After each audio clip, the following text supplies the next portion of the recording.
소중한 나 무한 행복.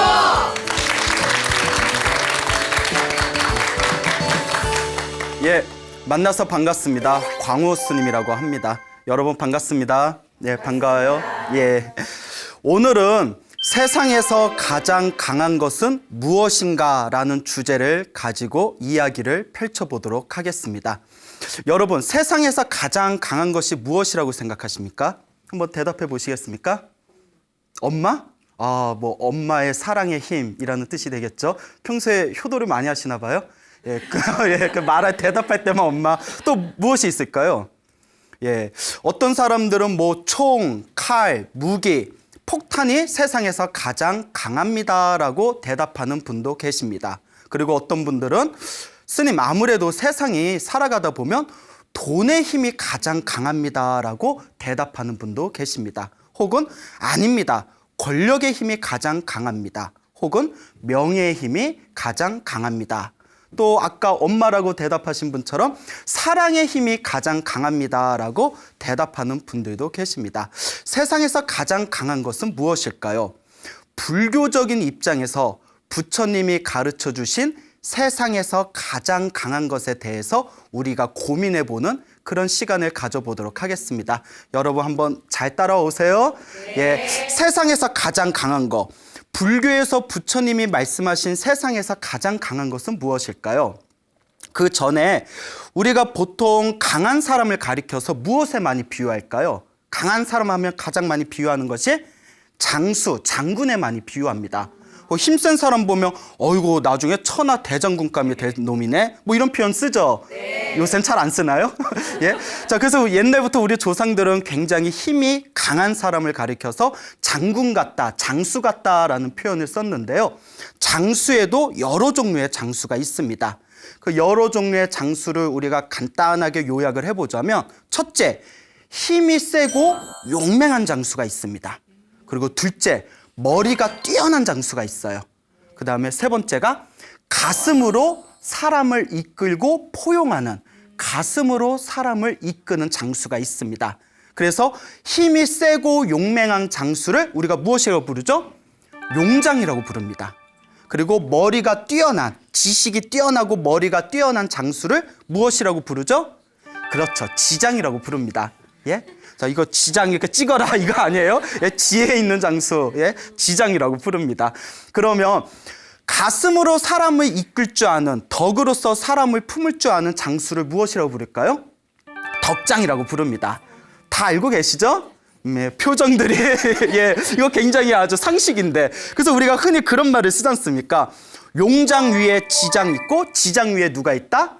덕장이 있다. 그래서 용맹한 장수는 지혜 있는 장수를 이기기가 힘들고, 지혜 있는 장수는 가슴으로 품을 줄 알고 가슴으로 사람을 이끄는 덕장을 이길 수가 없다. 그래서 용장 위에 지장 있고 지장 위에 덕장이 있다라는 말을 옛날부터 사용하고 있습니다.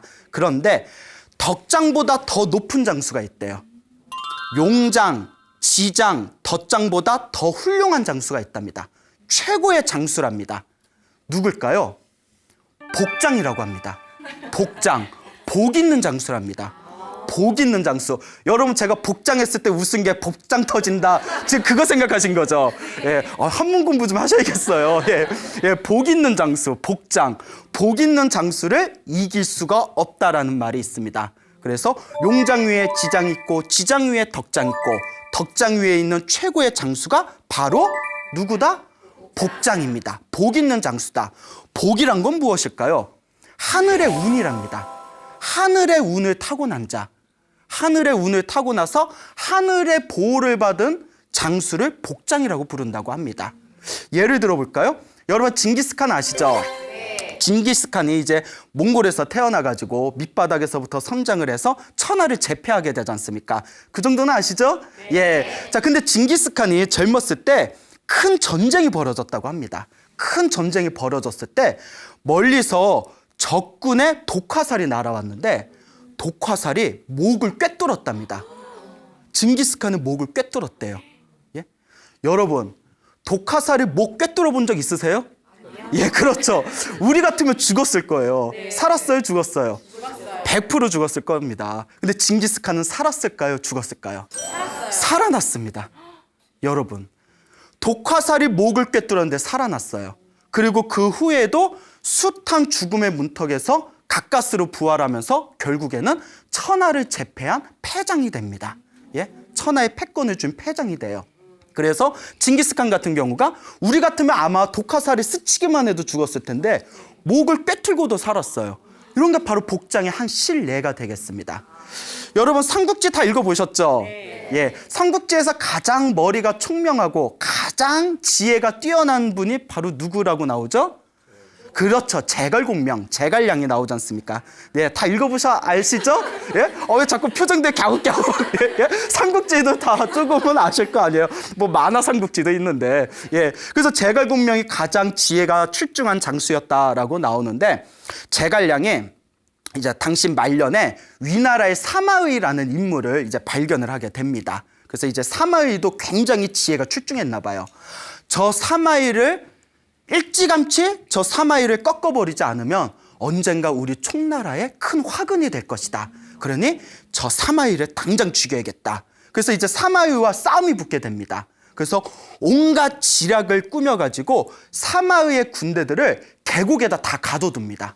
예? 제갈량의 그 놀라운 귀신 같은 술책으로 사마이의 그 병조들을 모두 계곡에다가 모두 몰아넣은 뒤에 위에서 불화살을 날립니다. 화공. 불화살을 날려서 불의 공격을 퍼부었을 때 수많은 병졸들이 모두 다 타 죽습니다.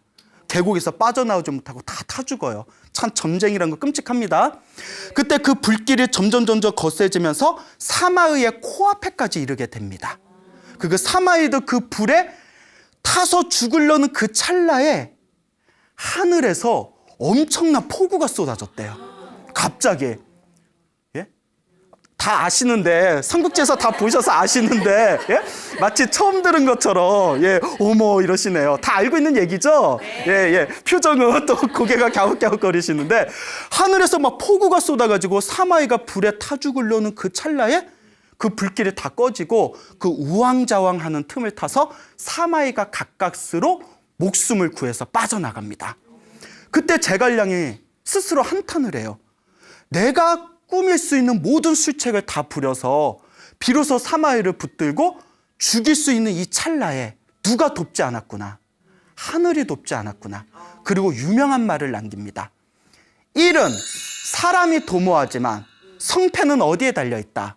하늘에 달려있구나 라는 말을 남기게 됩니다. 그래서 이와 같은 하늘의 운을 따르는 장수를 무엇이라고 부른다고요? 복장이라고 부릅니다. 복장입니다.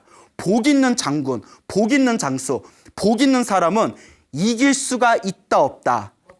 이기기가 힘듭니다. 제가 예전에 어떤 책을 봤는데요.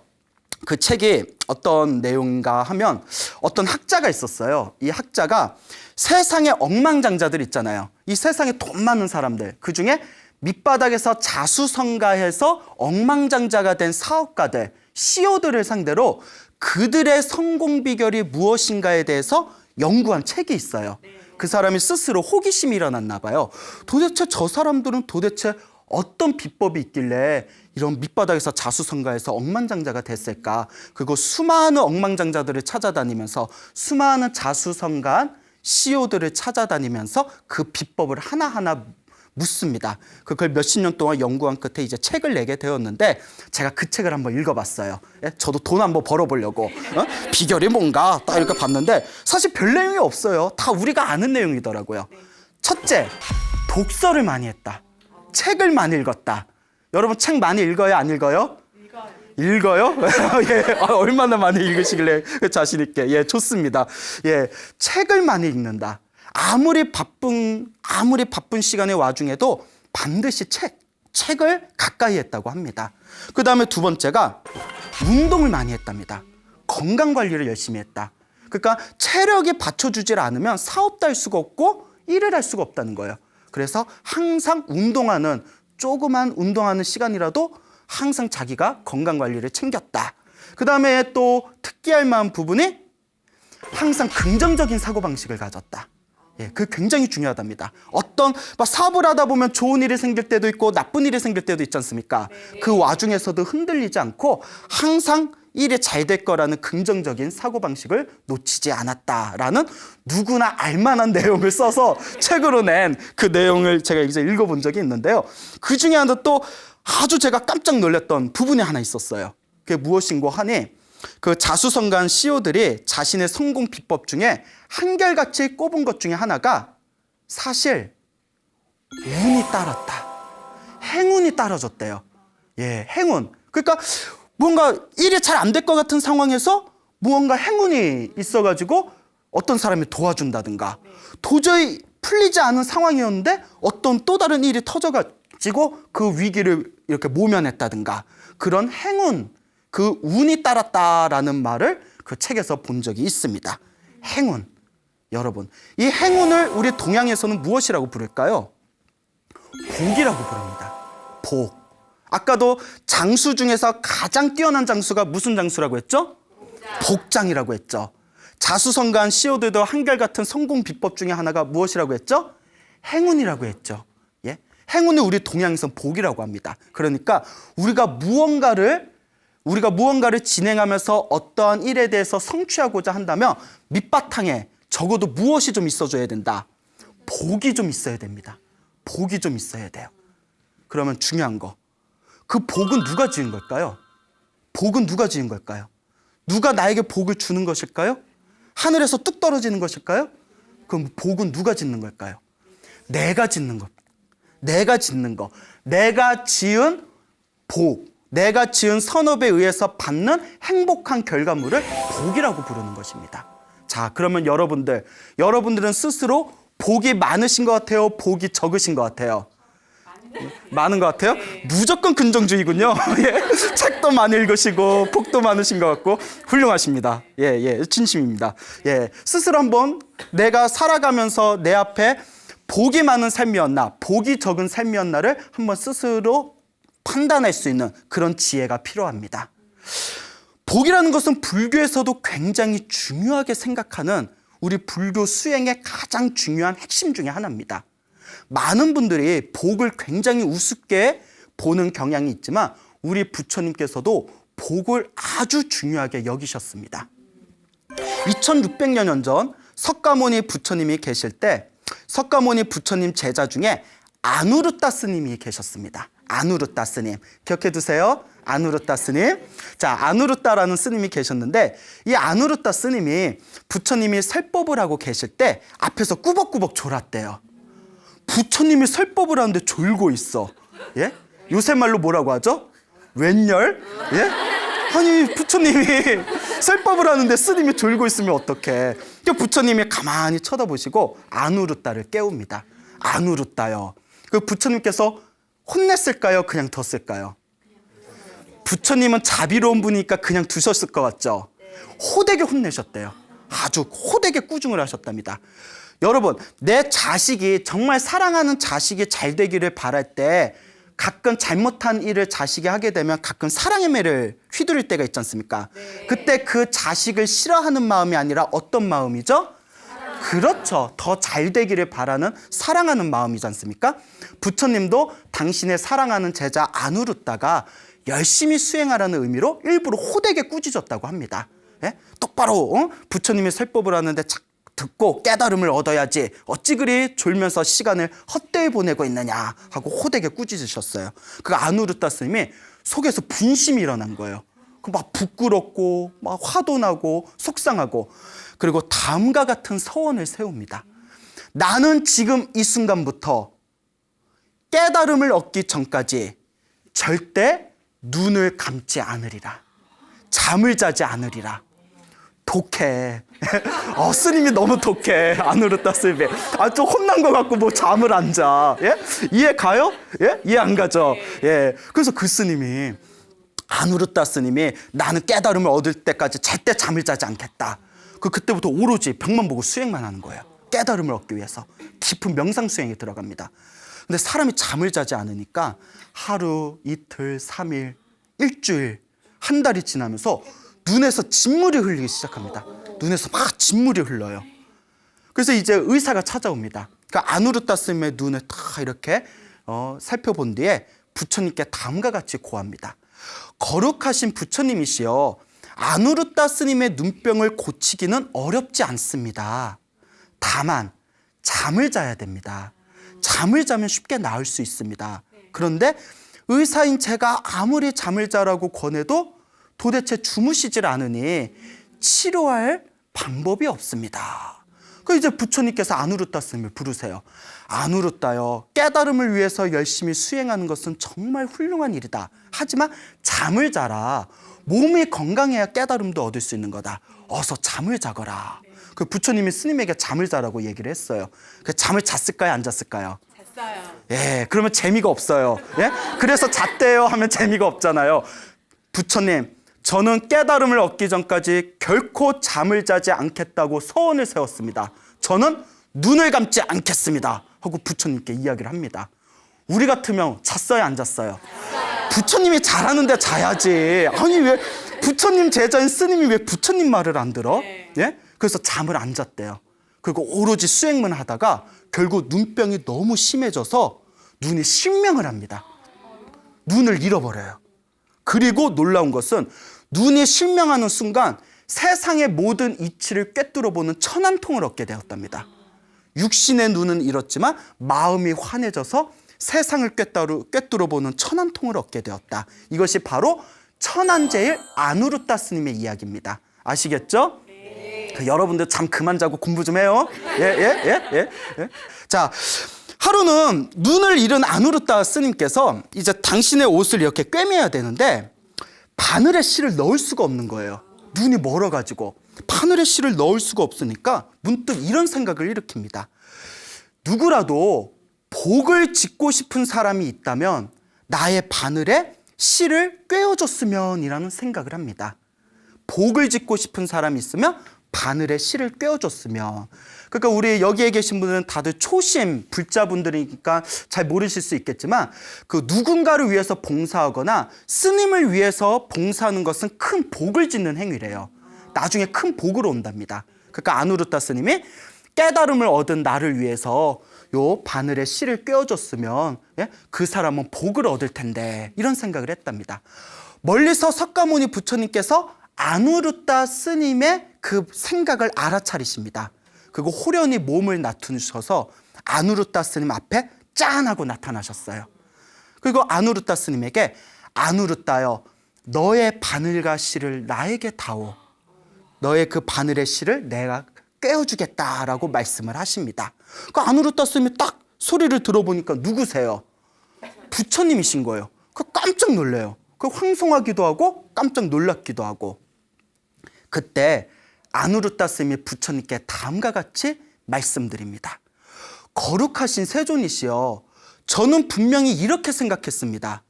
세상에 복을 구하려는 자가 있다면 내 바늘에 실을 꿰어줬으면. 그런데 부처님께서는 이 세상의 모든 복덕과 지혜를 다 완벽하게 갖추셨는데 무슨 따로 복을 구할 것이 있으셔서 제 바늘에 실을 꿰어주겠다고 하십니까? 무슨 말인지 알겠죠? 네. 그러니까 복을 구하려는 자가 있으면 내 바늘에 실을 꿰어줬으면 하고 생각했는데 뜬금없이 부처님이 나타나셔서 내가 그 바늘에 실을 꿰어줄게. 그러니까 아누르타 스님이 부처님은 모든 복과 지혜가 다 완성되셨는데 따로 무슨 복을 구하십니까? 따로 무슨 복을 또 따로 구하십니까? 라고 이제 질문을 드린 거예요. 그때 부처님께서 이와 같이 말씀하십니다. 아니다 아누르타요. 아니다 아누르타요. 그런 말 하지 말아라 아누르타요. 세상의 복을 구하는 자들 가운데 나보다 더한 사람은 없다. 복을 구하는 사람 가운데 부처인 나보다 더한 사람은 없다. 욕심쟁이야. 예? 부처님은 모든 복을 다 갖추셨는데 그 바늘에 실을 하나 꿰면 복을 얻을 수 있다는 걸 아시고 당신이 짠하고 나타나셨어. 그래서 나온 노래가 뭐예요? 욕심쟁이 우후후 그거 나왔잖아요. 예? 욕심쟁이셔. 부처님은 엄청난 욕심쟁이입니다. 옛날 제가 갓 출가했을 때 제가 존경하던 그 선배 스님께서 같이 차를 마시다가 부처님이야말로 세상에서 가장 욕심꾸러기다라는 말씀을 하셨어요. 그건 나 깜짝 놀랐죠. 이거는 명백한 신앙 모독 아닌가? 부처님이야말로 무소유에 대해서 말씀하신 분인데, 아니 스님이 부처님 보고 욕심쟁이라고 한다면 이거 신앙 모독 아닌가? 근데 그 선배스님의 그 뒷말이 저의 가슴을 때렸습니다. 세상의 모든 중생을 제도하겠다는데 그보다 더한 욕심쟁이가 어딨냐? 예?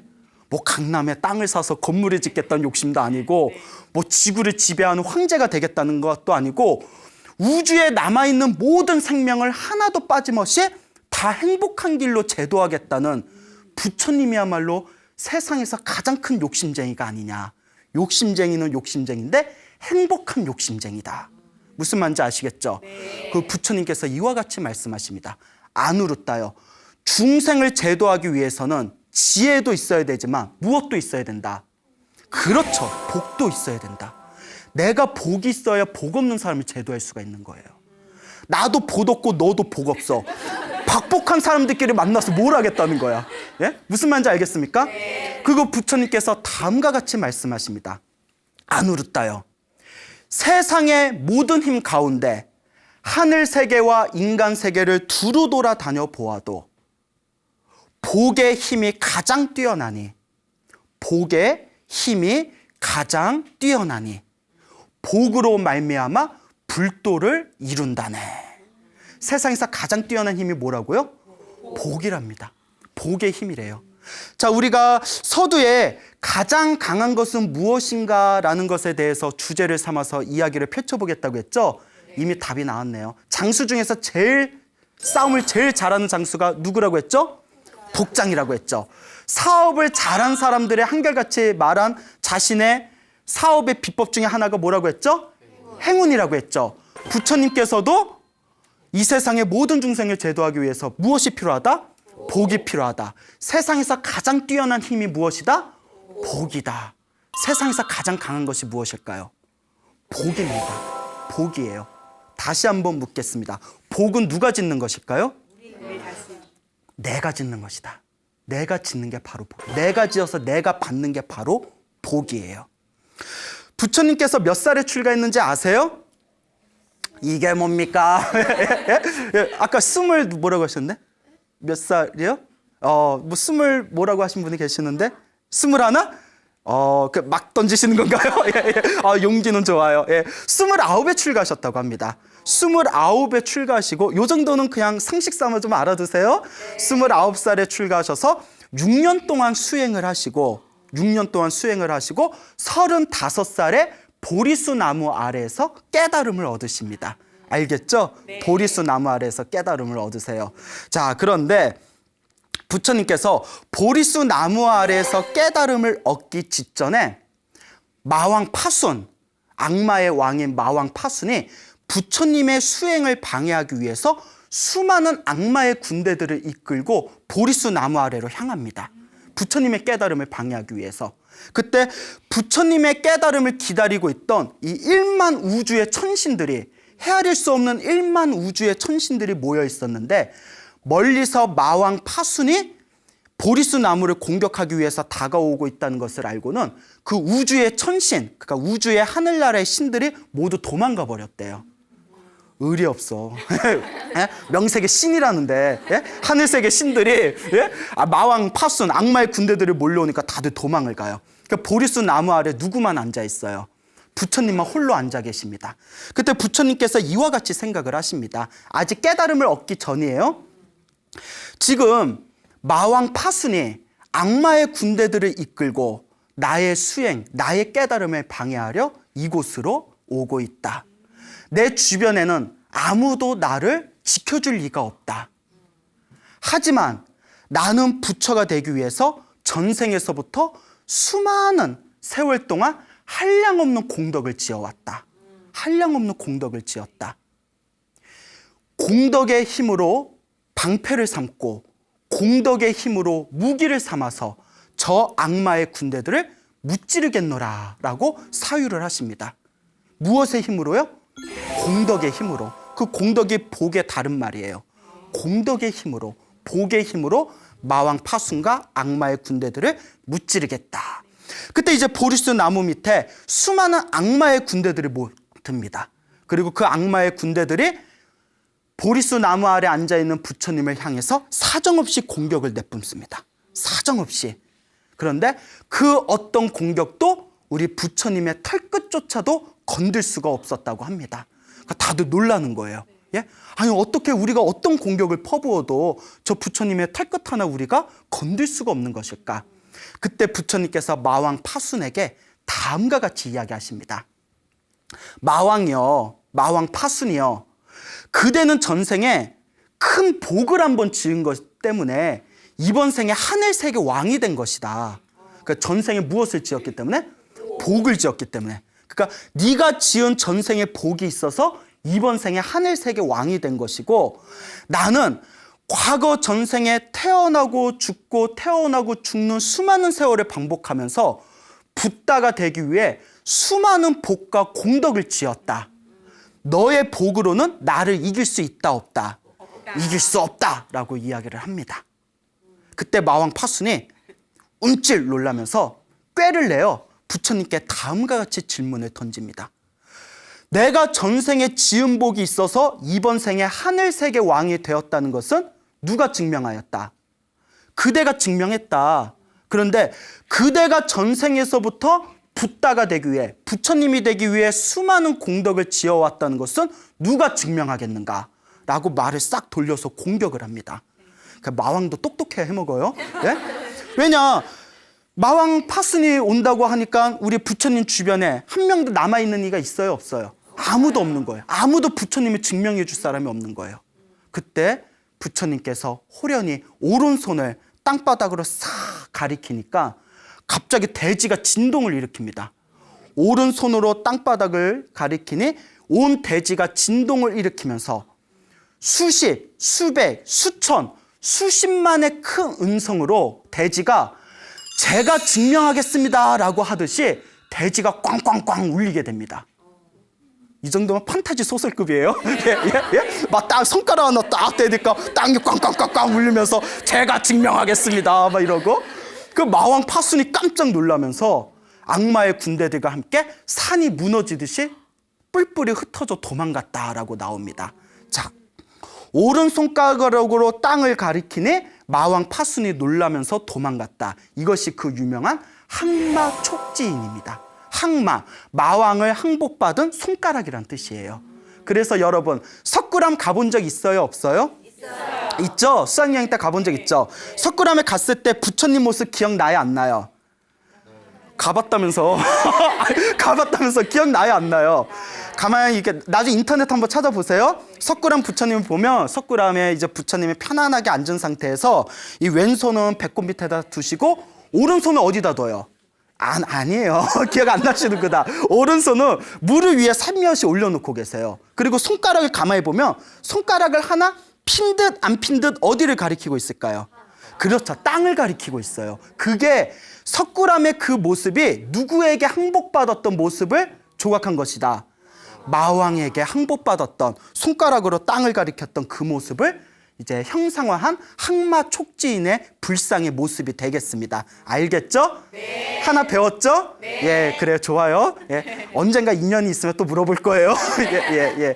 자, 그와 같이 마왕 파순이 물러나고 나서 부처님께서 고요히 보리수 나무 아래서 깊은 성정에 드셔서 초저녁에는 모든 중생들의 전생을 꿰뚫어 보는 숙명통을 얻으셨고, 한밤중에는 모든 중생들이 태어나고 죽는 모습을 꿰뚫어 보는 천안통을 얻으셨고, 마지막 새벽별을 보시고 모든 번뇌가 사라지는 누진통을 얻으셔서 완전한 깨달음을 얻은 부처님이 되셨다라고 경전에 기록되어 있습니다. 알겠습니까? 네. 자, 근데 여기서 중요한 게 있어요. 마왕 파순이 부처님의 깨달음을 방해하기 위해서 몰려왔을 때 부처님께서는 깨달음을 얻기 직전이었어요. 그러니까 무슨 깨달음의 힘으로 마왕을 물리친 것도 아니었고 지혜의 힘으로 마왕을 물리친 것도 아니었습니다. 마왕과 악마의 군대를 물리쳤던 힘이 무엇이었죠? 그렇죠. 복이었어요. 공덕의 힘. 공덕으로 방패를 삼고 공덕으로 무기를 삼아서 공덕의 힘으로 악마의 군대들을 물리치겠노라. 복과 공덕의 힘이 악마를 이길 수 있었던 가장 강력한 힘이었습니다. 가장 강력한 것은 바로 무엇의 힘이다? 복의 힘입니다. 여러분, 똑같은 질문 한번 더 드리겠습니다. 복은 누가 짓는다고요? 내가 짓는 겁니다. 부처님께서는 과거에 수많은 복을 지어왔기 때문에 그 누구도 감히 번접할 수 없는 최고의 경지에 갈 수가 있었던 것입니다. 이 이야기에 대해서 아함경이라는 부처님의 경전에 대해서 다음과 같은 내용이 나옵니다. 부처님께서 기원정사라는 사찰에 계실 때 제자들을 향해서 다음과 같은 법문을 하십니다. 나의 제자들이여, 만일 한 가지 법을 따르고 만일 한 가지 법에서 떠나지 않는다면 세상의 그 어떤 존재도 그 사람을 어쩌할 수 없으리라. 그 한 가지 법이란 무엇인가? 무엇일까요? 눈치 빠른 분들, 복입니다. 경전에서는 공덕 복업이라고 나옵니다. 공덕과 복과 선업의 힘, 착한 업, 선업의 힘. 그러니까 공덕, 복, 선업 다 같은 말입니다. 공덕, 복업이 있으면 세상의 그 어떤 존재도 그를 어쩌할 수 없으리라 라고 법문을 하십니다. 그리고 부처님께서 다음과 같이 말씀을 계속 하십니다. 내가 보리수 나무 아래에서 마왕 파순과 악마의 군대들이 나를 공격하기 위해서 쳐들어왔을 때에도 이 공덕의 힘으로, 이 복의 힘으로 그들을 물리쳤노라. 그리고 이 복의 힘으로 번뇌를 끊고 깨달음을 얻을 수가 있었다. 그러니 나의 제자들아, 이것이 가장 중요한 것입니다. 그러니 나의 제자들아, 무엇을 열심히 닦아라? 복을 열심히 닦아라 라고 당부하십니다. 그리고 다음과 같은 개송을 남기십니다. 복이 있으면 즐겁고 복이 없으면 괴롭다. 이번 생에서나 다음 생에서나 그대 행복해지고 싶거든 마땅히 복을 닦으라 라는 가르침을 제자들에게 남기십니다. 알겠습니까, 여러분? 네. 예. 하루는 부처님께서 기원정사라는 사찰에서 고요히 이제 머무시면서 제자들에게 법을 설하고 계실 때 어느 한 젊은이가 찾아옵니다. 젊은이가 싹 찾아와요. 그 젊은이가 부처님께 선배의 예배를 올리고 부처님께 문안을 올리면서 다음과 같이 부처님께 질문을 올립니다. 거룩하신 세존이시여, 거룩하신 부처님이시여, 이 세상의 그 어떤 것이 불에 태워도 타지 않고 홍수가 밀어닥쳐도 물에 잠기지가 않고 태풍이 불어닥쳐도 바람에 날리지 않고 나쁜 왕과 나쁜 도적들이 빼앗고자 하여도 빼앗을 수 없는 것입니까? 어떤 창고에 간직해야 영원히 무너지지 않겠습니까? 라고 질문을 던집니다. 자, 질문 이해하셨죠? 네. 불에 타지 않고 바람에 날아가지 않고 물에 잠기지 않고 도적과 왕이 빼앗고자 하여도 빼앗을 수 없는 것, 그리고 어떤 창고에 간직해야 됩니까? 그때 부처님께서 다음과 같이 말씀하십니다. 복이야말로 불에 타지 않는다. 복이야말로 불에 타지 않는다. 복이야말로 바람에 날아가지 않는다. 복이야말로 물에 잠기지 않는다. 복이야말로 아무리 빼앗고자 하여도 빼앗을 수 없는 것이다. 자비로운 마음으로 베푼 마음의 창고야말로 영원히 무너지지 않는 곳이다. 세상에서 가장 위대한 힘이 무엇일까요? 복입니다. 예? 조금 충격적인 얘기를 들으면 아까 여러분이 생각하는 세상에서 가장 강한 힘이 무엇일까요? 라고 질문을 던졌을 때 어떤 분이 엄마요 라고 했죠. 엄마요. 예, 맞습니다. 그런데 조금 충격적인 얘기를 드리자면 복이 없는 사람은 엄마 복도 없어요. 뭔 얘기인지 알죠? 예? 우리 뉴스에 보면 생겨서는 안 될 일들이 자꾸 생기고 있죠. 부모가 자식을 죽이는 같은 경우. 우리 불교에서는 너무나 그런 상황에 대해서 너무나 안타까워하지만 불교적인 가르침에서 보면 그것도 그런 부모를 만나고 그런 고통을 당한 것도 결국 전생에 누가 지은 업일 가능성이 크다. 내가 지은 악업의 에너지일 가능성이 크다는 겁니다. 즉 인과응보. 내가 뿌린 씨앗은 누가 받는다? 내가 받는다는 거죠. 무슨 말인지 알겠죠? 내가 복이 없으면 좋은 부모를 만나기가 힘들어요. 내가 복이 많으면 좋은 부모를 만날 확률이 그만큼 크겠죠. 내가 복이 많으면 좋은 자식을 만나게 됩니다. 내가 복이 없으면 자식이 아니라 왼수를 만나게 됩니다. 내가 복이 많으면 좋은 남편이나 좋은 아내를 만날 수가 있습니다. 내가 복이 없으면 좋은 남편이나 좋은 아내가 아니라 악한 남편이나 악한 아내를 만날 수가 있습니다. 결국 우리가 만나고 헤어지는 이 모든 인연의 뿌리는 내가 지은 업의 모습들이다 라고 불교에서는 가르치고 있습니다. 우리가 세상을 살다 보면 우리 앞에 펼쳐진 모든 것들을 가만히 살펴보면 어떨 때는 굉장히 좋은 일이 생길 때도 있고 어떤 때는 굉장히 안 좋은 일이 생길 때도 있어요. 그렇죠? 좋은 일이 생길 때 좋은 일이 생기면 흔히 생각하기를 이게 다 누구의 힘이다. 다 나의 힘이다라고 생각하잖아요. 내가 잘하니까 이런 일이 생긴 거야. 근데 그렇잖아요. 내가 잘하니까 이런 일이 생기지. 내가 노력했으니까 이런 일이 생겼지. 근데 나쁜 일이 생기면 꼭 내 탓이 아니라 누구를 탓하고 싶어요? 남을 탓하고 싶어요. 잘 되면 내 탓, 안 되면 남의 탓, 조상 탓이야. 다 남의 탓이에요. 근데 불교에서는 내 앞에 펼쳐진 행복과 내 앞에 펼쳐진 불행이라는 것 자체가 누가 지은 업의 결과이다. 그렇죠. 내가 지은 업의 결과가 내 미래의 행복과 불행을 만드는 것입니다. 나를 괴롭히는 사람, 나의 행복을 방해하는 사람이 있으면 중요한 거예요. 그런 사람을 만난 것 자체가 누가 복이 없어서 그런 거예요. 내가 복이 없으니까 그런 사람 만난 거야. 표정들이 굉장히 격렬하게 인정을 하시네. 내가 복이 없으니까 그런 사람을 만난 거예요. 여러분 이런 얘기 있더라고요. 황금이 나오는 금맥보다도 더 최고의 맥이 있대요. 그게 뭘까요?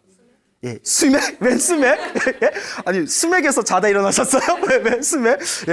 인맥이라고 하죠. 인맥이야말로 최고의 황맥이다. 인맥이라고 합니다. 인복이 따로 있다고 하죠. 좋은 사람 만나는 것도 자기 복입니다. 불교에서는 이와 같이 가르칩니다.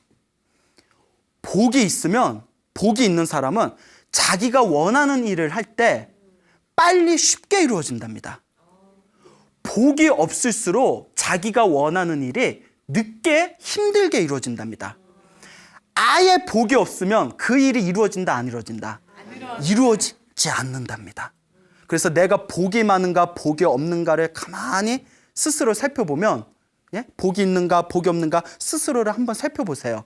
그러면 내가 지금까지 살아왔던 나의 삶이 내가 원하는 방향대로 편하게 이루어진 삶인가, 혹은 내가 원하지 않는 방향, 내가 원하는 것과 왜곡된 방향으로 힘들게 펼쳐진 삶이었는가를 스스로 판단해 볼 수가 있는 것입니다.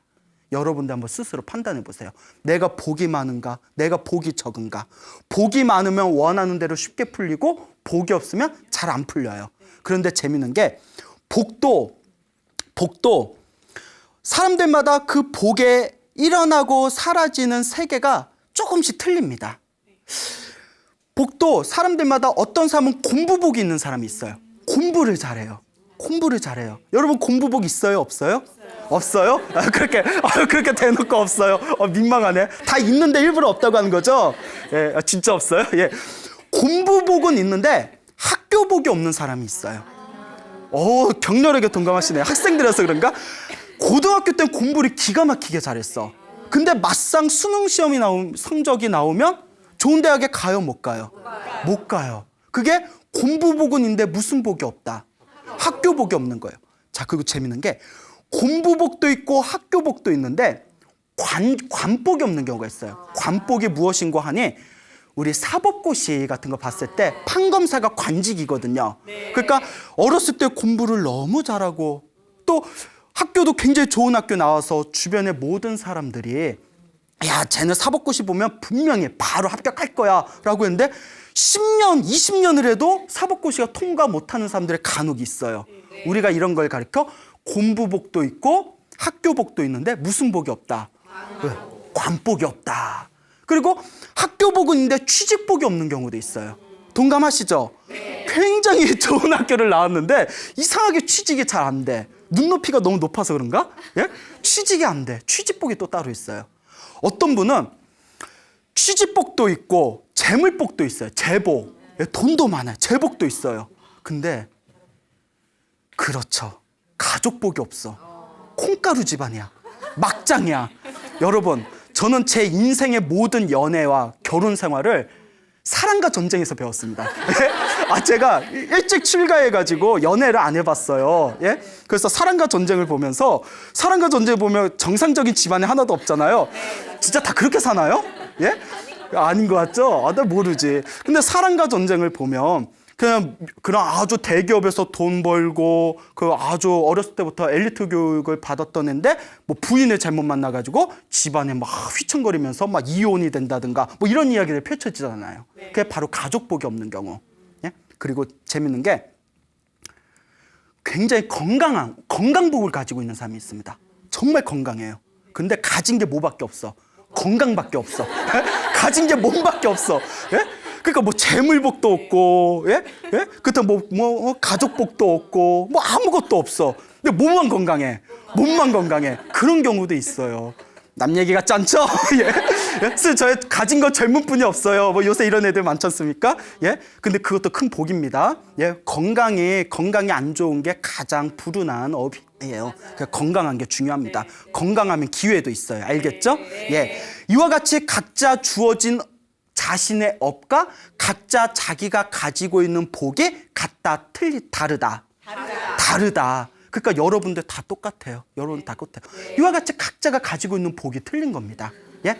그러니까 여러분들도 여러분들의 복들을 잘 채워가시길 바랍니다. 여러분, 복이 있어야 행복하게 살 수 있습니다. 아무리 노력을 해도 일이 풀리지 않는다면 그거는 내가 전생에 지은 복이 부족해서 그래요. 그러면 내 운명을 행복한 운명으로 한 걸음 한 걸음 개척하고 싶다면 지금부터 무엇을 지어야 될까요? 무엇을 지어야 될까요? 복을 지어야 됩니다. 여러분, 복을 지어야 됩니다.